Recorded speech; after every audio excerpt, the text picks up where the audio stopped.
Welcome to the Savage Tales of Sword and Sorcery. I am your host, Bodhi Morningway, also the author of this particular series of stories. In our very first reading, we learned of a nebulous, wraith-like sorcerer who was behind a great many mysterious and evil deeds and had existed for a great span of time. We were also introduced to Auric, the barbarian from the northern realms of Numenoria, who had traveled south and gotten himself into a bit of a predicament. But now we are on to Chapter 2, entitled The Thief in the Night. The moon was just rising above the soaring towers of the vast city of Pacatesh. It was a warm, late spring evening in the Golden Gulf, with a cool breeze blowing in from the crowded sea. The time was finally here, Zynda thought to herself. She was shaking with a thrilling combination of fright and excitement at the thought of what she was about to do. Life would certainly be different, but then, compared to what it had been the last few months, anything would be better. Zynda grew up in the ever-growing slum area of Pacatesh, a city on the northern tip of the area known as the Golden Gulf, with barely enough food to keep both her and her family alive. Although she knew that both her mother and father tried their best to provide for their family, there was a part of Zynda deep down that resented her parents' lack of initiative to be able to really change their plight. For years, Zynda's parents had been indentured servants to one of the region's wealthiest merchant kings. All around the Gulf Coast, there were exceptionally prosperous merchants who, nearly 300 years ago, had overthrown the royalty that once ruled the whole of the Western realm. Initially, all had benefited from the lack of a single royal family that controlled everything, for the aristocracy was rapacious in its desire to be the only true power of the area, and actively prevented others from achieving too much wealth and power, often through heinous means. After their fall from power, a plutocracy of the most well-established merchants was created. However, as the years went on, some merchants became increasingly powerful, and as always, power tends to corrupt. Soon the merchants were vying with each other for more power, which led to the devastating merchant wars that turned the once great capital city of Bombad into the haunted ruin that it is today. The most powerful of the surviving plutocracy went on to build new cities all around the Golden Gulf, essentially trading one ruling family for several. The newly created merchant kings still competed with each other over wealth within the new plutocracy, but rather than open warfare, their battles became political games of deceit and death that only those that were a part of them truly understood. And in the middle of that was right where Zynda wanted to be. At a very early age, Zynda had seen that the only way that one could elevate their station in the Golden Gulf was at the expense of someone else. Time and time again, she had seen those more ruthless folk quite literally step over those that were not strong enough to fight back. All too often, those that were tread upon were her own parents. Zynda had vowed that she would not be one of those that was trampled in this never-ending game of treachery. One night, when she was only 10 years of age, Zynda had snuck into the local precinct on a dare by one of her friends, who thought that there was no way that she would actually do it. But Zynda was determined to prove her friend wrong. With a skill that she did not even realize she had, Zynda scaled the side of the wall of the constabulary that was hidden from prying eyes in an alleyway. She then squirreled her way into the second-story window, and with a smile, Zynda waved out to her friend, who looked on with an expression of complete shock. But then, Zynda heard footsteps from just outside the door to the room she climbed into. Panicking, young Zynda dove under the vast opulent desk just seconds before the sheriff of Pacatesh entered the room. Even though the city had a rule of law, there was always an opportunity to bribe the officials to look the other way, and that seemed to be what was happening at this very moment. As Zynda listened in on the lawman being persuaded by a visiting merchant to remove all constables from a certain area, she heard the unmistakable sound of a pouch of coin landing heavily on the desktop above her, moments before the mysterious businessman left the room. The sheriff leaned back in his chair for a moment, fingering through the coins within the bag, and then promptly sat up, placed the sack of coins in a drawer of the desk, and then left. Zynda waited for a few moments longer, listening to make sure the coast was clear, before getting out from under the desk and climbing back out the window. But something was stopping her. She just could not leave before she examined exactly what was in the great ornate wood desk of the sheriff's. She tried the drawer that she thought contained the coins, but it was locked. Silently, and with an ability that she did not realize that she had, Zynda removed a hairpin from her head, stuck it into the lock, and began wiggling it around in a similar fashion to how she saw a street urchin once demonstrated. Amazingly, the lock popped open. Zynda was flabbergasted at just how easy this was. She pulled open the drawer and was astonished to see not one, but several bags of coins littering the cabinet. Biting her lip in consternation, Zynda tentatively touched one of the bags, expecting at any moment to hear the footsteps ascending to the door and someone catching her in the act, but no one did. A tiny war of conscience was being waged within the adolescent mind of young Zynda, but desperation won out. She grabbed one of the coin bags, quietly closed the drawer, and bolted the lock. She then climbed back out the window and down the wall. Her friend, who still stood there dumbfounded at all that had happened, began excitedly bouncing up and down in her elation. The two girls ran from the alley as if there were a pack of howling demons at their heels. In the days that came after, Zynda thought for certain that she would be found out, caught, and incarcerated. But that too never happened. In fact, there was no mention at all of the missing coin bag of the sheriff's. He apparently had been bribed so often that he did not even notice the missing compensation. And that is when Zynda discovered how she could claw her way out of the slums of Pacatesh. She simply had to take small amounts from those that had so much that they would not even miss it. Zynda continued to practice her left-handed activities, and both her skill and reputation grew. Soon she gained the notice of one of the smaller thieves' guilds that took residence in the slums near where she lived. The Thieves' Guild practiced their trade under the leadership of a man by the name of Ramood. Ramood hailed from Sangar, a city to the east near the Deathly Wastes, and he took an immediate liking to Zynda. Ramood taught Zynda more than she ever could have learned on her own, both in the trade of thievery as well as other more infamous practices. Zynda thrived under his tutelage, and as the years passed, she even became his second in command. But the prosperity would not last. Soon after, Zynda's parents discovered one of her hidden caches of gold and confronted her about it. Apparently, they would let others walk all over them, but they had the temerity to confront their own daughter, Zynda thought to herself at the time. Zynda's parents accused her of stealing, and Zynda did not completely deny it, instead telling them how she refused to be trod upon in this lifetime like they were. Things got worse from there. Zynda left her parents' abode with harsh departing words as her only farewell. Having spent much of the next few hours weighing her options, and with no other place to go, Zynda decided that she would live at the Thieves' Guild.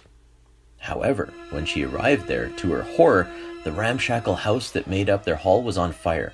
City guardsmen were surrounding the shanty house and spearing any who ran out, fleeing the flames only to be skewered instead. With tears in her eyes, Zynda hid in the shadowed alleyways nearby, watching with a growing sense of sadness mixed with rage as the city's law enforcement slaughtered all those that she had come to know and hold dear. At that moment, she vowed revenge on Pacatesh itself, for it was the city as a whole that had taken this away from her. And when one spoke of Pacatesh, one spoke of its merchant king. Zynda would find a way to make him pay as best as she could. Zynda thought long and hard on just how she could accomplish her ambitious goal. She wandered the slums, using up much of her stashed money for what seemed like weeks, until an idea came to her, as if it was given to her by Darcia, the goddess of luck and thieves herself. She would hit the merchant king right where he was most vulnerable, his pride. In order for her plan to work, Zynda needed a way into the upper ranks of the city's elite. To that end, Zynda began work as part of the kitchen staff of Ogmar the Moneymonger.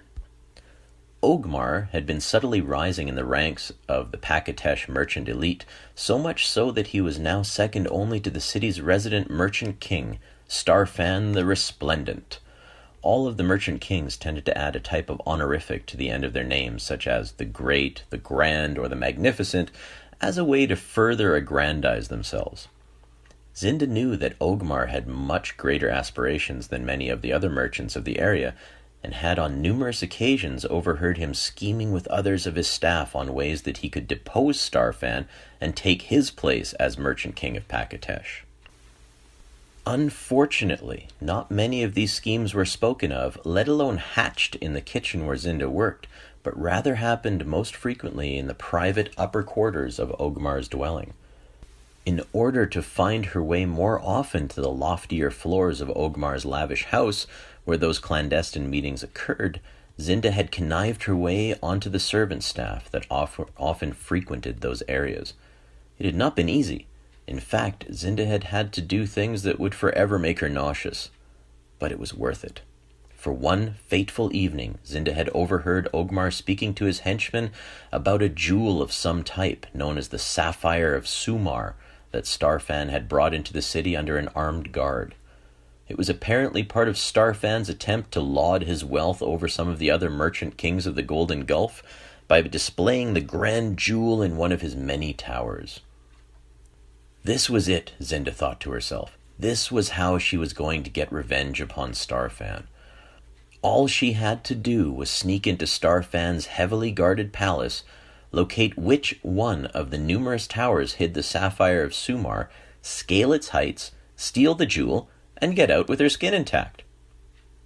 Through her eavesdropping, Zynda gleaned that Ogmar himself thought that it was far too difficult to filch the jewel, and because of such a very low likelihood of success, he would not risk any of his men to the task for fear that it would lead back to him. Zynda's mind began to roil with schemes of how she might actually accomplish this amazing feat of roguish artistry. Zynda moved through the night-dark streets of Pacatesh with a silent tread akin to the greatest predator. In fact, several cats were startled by her sudden appearance. She thought it wise to wait until it was deep into the night before making her attempt on the jewel, for even the best guards tend to get drowsy at that hour. The Merchant King's palace was truly a wonder. A large stone wall surrounded the grounds, which were quite immense, boasting even a vast garden, or so Zynda had heard, for commoners were rarely allowed into Starfan's private residence. The palace itself was a large, ornate building of extravagant design, and boasted no less than 3 towers, each standing in excess of 100 feet in height with a spiraling coral pattern. Although Zynda did not know which of the 3 towers housed the Sapphire of Sumar, she was confident in her ability to find out. But the first problem was going to be the wall. There was nothing around the Merchant King's palace. No alleys, no other buildings.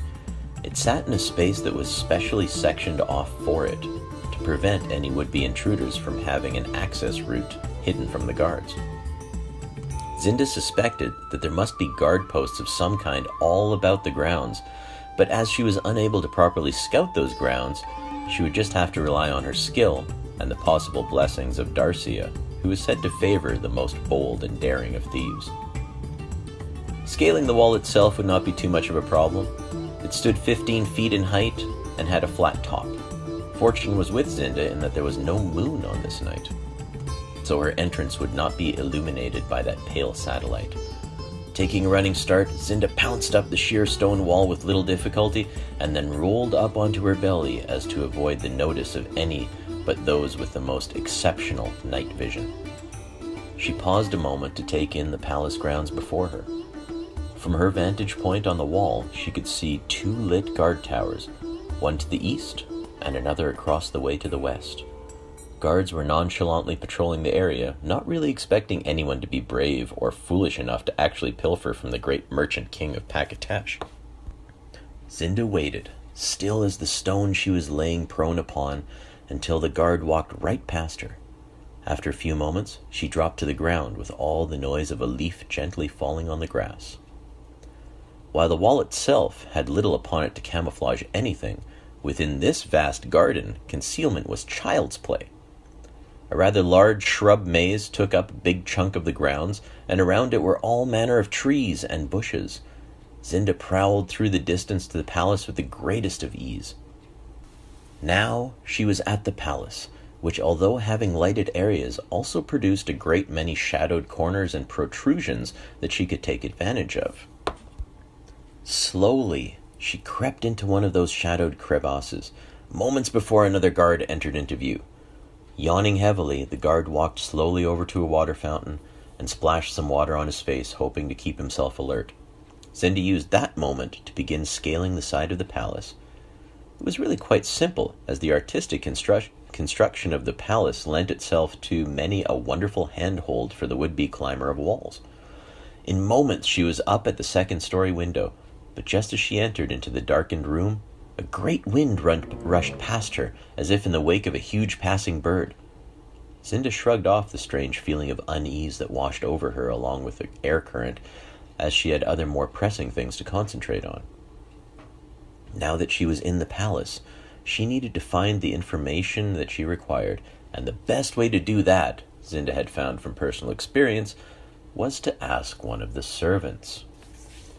The room that she chose as her entry point was almost pitch black, with the only light coming in from the corridor at the other end, but still Zynda saw enough of it to be impressed by its lavishness. Several beautiful sculptures decorated the area, along with the shelves of books that were more likely for show than actual study. Zynda knew from personal experience that the servants' quarters would be on the lower levels of the palace.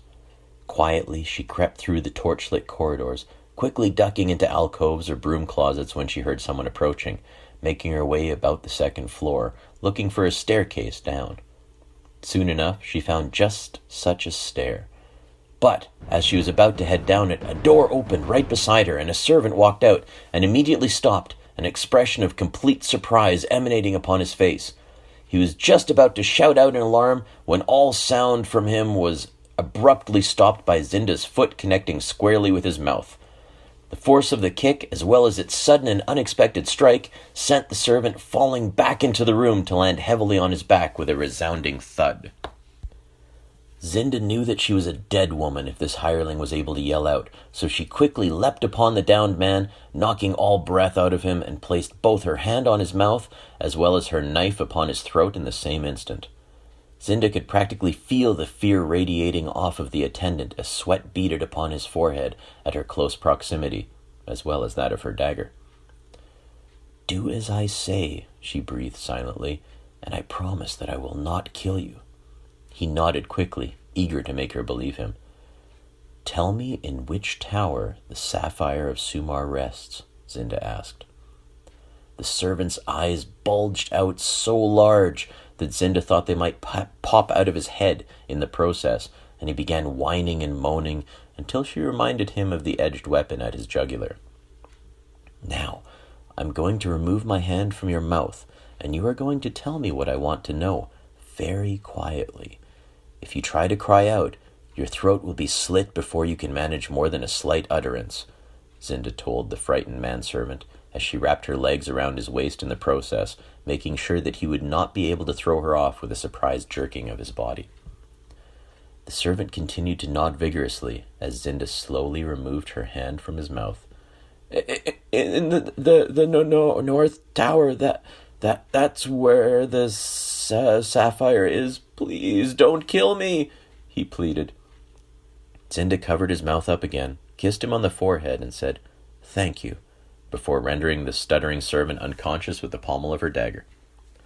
Satisfied that he was indeed knocked out, Zynda dragged him further into the room, bound him into a chair, and gagged him with ropes from the draperies that hung in this very room, which appeared to be a guest bedroom. Rather than going back the way she had come, Zynda decided to try the window from the room that she was in. Once again, it would be an easy climb down, thanks to the granulations on the outer walls of the palace. Making certain that the area was clear of guards, Zynda quickly made her descent and then turned toward the north tower. She quickly ducked into a shadowed alcove as the sounds of footsteps rang from around the corner.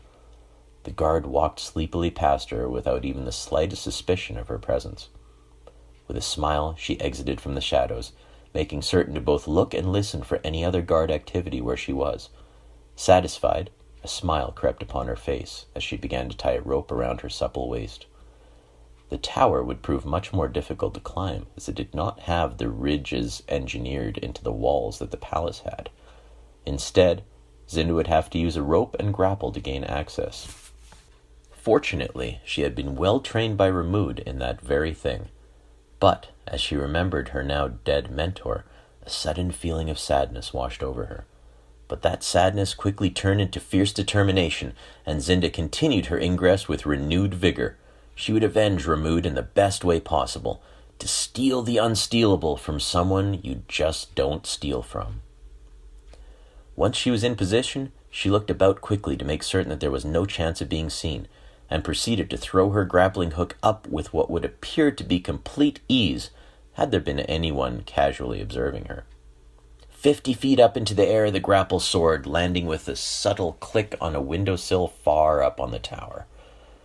But just as Zynda began her climb, she thought she detected a shape, blacker than the starry night sky, swoop past the tower. Shaking her head, she scanned the skies once more, but saw no evidence of what she thought she saw.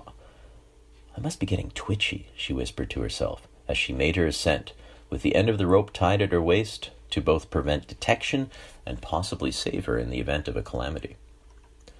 Zynda had nearly climbed all the way to the windowsill when a shout broke the night silence and was quickly echoed by numerous others. In her shock, Zynda froze near the end of her ascension, hanging only scant feet below the window that would be her access to the tower. She looked below her with an astonished gaze as torches flared all about the courtyard and guards began to mill about. But there was no way that they could know that she was here, Zynda thought to herself, as panic began to seize her. But the guards were not gathering at the base of the tower in which she was climbing, but rather seemed to be pointing, shouting, and looking in another direction.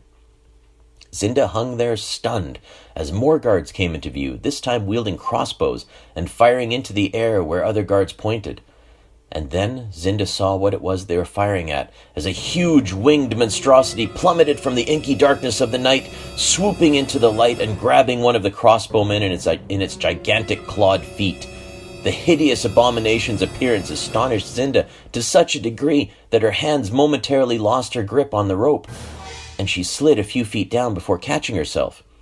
Shouts continued to echo in the night air as another flying fiend appeared, followed by yet another, swooping down and rending the guards limb from limb until the courtyard was nothing more than a gore-filled sanctuary to a carnal apocalypse.